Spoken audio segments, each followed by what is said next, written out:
வணக்கம். தேனி சமையலில் நம்ம இன்றைக்கி புடலங்காய் பொரியல் எப்படி செய்யலாம் அப்படின்னு பார்க்கலாம். இது செய்கிறது ரொம்ப சுலபம். 2 புடலங்காயை நல்லா தோல் நீக்கிட்டு கழுவி தேவையான வடிவத்தில் நம்ம கட் பண்ணி வச்சுக்கிடலாம். இனி நம்ம 2 டேபிள் ஸ்பூன் அளவுக்கு கடலைப்பருப்பு எடுத்து அதை நல்லா கழுவிட்டு குக்கரில் போட்டு 2 விசில் விட்டு வேக வைக்க போகிறேன். இது மூழ்கிற அளவுக்கு நம்ம இப்போ தண்ணி விட்டுக்கிடலாம். பருப்பு ரொம்ப மசிய வெந்துடக்கூடாது.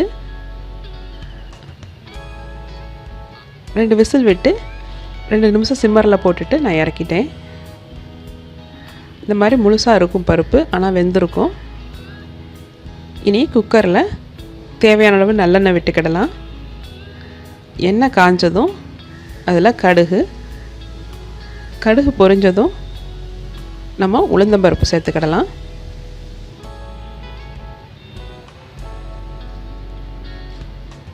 கடுகு நல்லா பொரிஞ்சிருச்சு. இப்போ உளுந்தம்பருப்பு சேர்க்குறேன். உளுந்தம்பருப்பு செவக்கட்டும். செவந்ததுக்கப்புறமா நம்ம கருவேப்பிலை ஆட் பண்ணிக்கிடலாம்.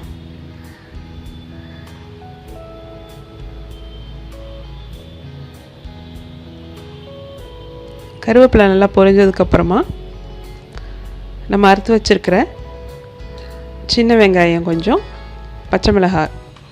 ஒரு பச்சை மிளகாயும் ஒரு 10 சின்ன வெங்காயத்தை அறுத்து வச்சுருக்கேன். அதை போட்டு நல்லா வதக்கிக்கிடலாம். காரத்துக்கேற்ப நீங்கள் பச்சை மிளகாய் கூட்டி குறைச்சி போட்டுக்கோங்க. இது 2 நல்லா வதங்கினதுக்கப்புறமா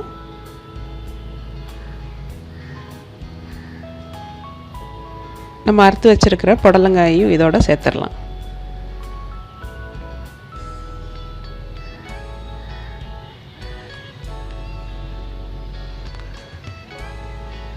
புடலங்காயை நம்ம ஆட் பண்ணிட்டோம்.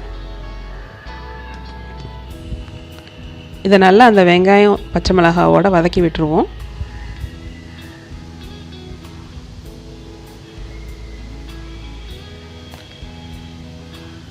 இனி நம்ம இதுக்கு தேவையான அளவு உப்பு சேர்த்துக்கிடலாம்.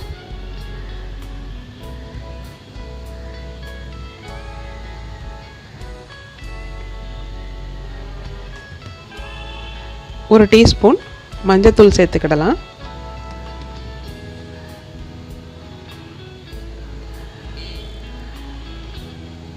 இது எல்லாத்தையும் நல்லா ஒன்று போல் கிளறி விட்டுருவோம்.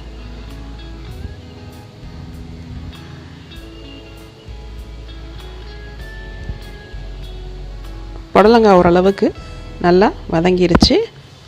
இனி நம்ம வேக வச்சுருக்கிற அந்த பருப்பையும் இதோட சேர்த்துக்கிடணும். பருப்பு வேக வைக்கும்போது நமக்கு அதில் கொஞ்சம் தண்ணி இருக்கும். அந்த தண்ணியவே நம்ம இதுக்கு ஊற்ற யூஸ் பண்ணிக்கிடலாம். மீதம் தண்ணி இருந்ததுன்னா நீங்கள் அதை ரசம் இல்லாட்டினா வேறு குழம்புல நீங்கள் சேர்த்துக்கிடலாம். புடலங்காய் தண்ணி விட்டு வேகும். அதனால் அதிகமாக தண்ணி ஊற்றிடக்கூடாது.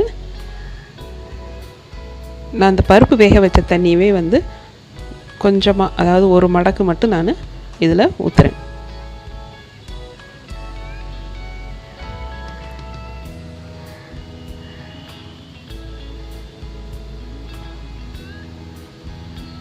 இனி நம்ம குக்கரை மூடி வச்சு 2 விசில் விட்டு வேக வைக்கலாம்.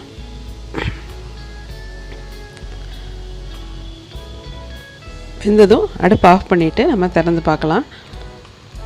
புடலங்காய் சீக்கிரமாகவே வெந்துடும். நீர் விட்டு வேகும். அதுக்கு அந்த மாதிரி எக்ஸஸாக நீர் இருந்ததுன்னா நம்ம திறந்துட்டு அப்புறமா வற்ற வச்சுக்கிடலாம்.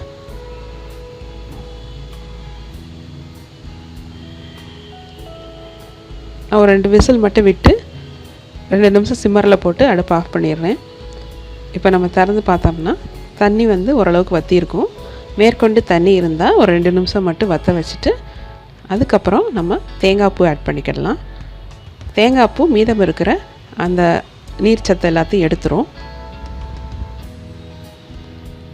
ரொம்ப எக்ஸஸாக உங்களுக்கு தண்ணி தெரிஞ்சதுன்னா ஒரு ஸ்பூன் பொரிகடலை பொடியை சேர்த்து மிக்ஸ் பண்ணினீங்கன்னா அந்த நீரெல்லாம் அது எடுத்துரும். இப்போ நான் கொஞ்சமாக தேங்காய் பூ சேர்த்து கிளறி விட்டுக்கிறேன்.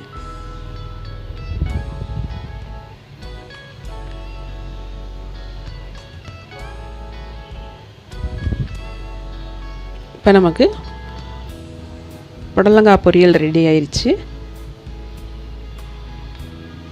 ரொம்ப தண்ணியாக சொதன்னு இருந்ததுன்னா நல்லா இருக்காது பொரியல். நல்லா தண்ணி வற்றுற அளவுக்கு நம்ம செஞ்சு இறக்கி விடணும். நீங்கள் இதே மாதிரி புடலங்காய் பொரியல் செஞ்சு பாருங்கள். இந்த வீடியோ பிடிச்சிருந்தா லைக் பண்ணுங்கள், ஷேர் பண்ணுங்கள், உங்கள் கமெண்ட்ஸ் அனுப்புங்க. தேங்க்யூ.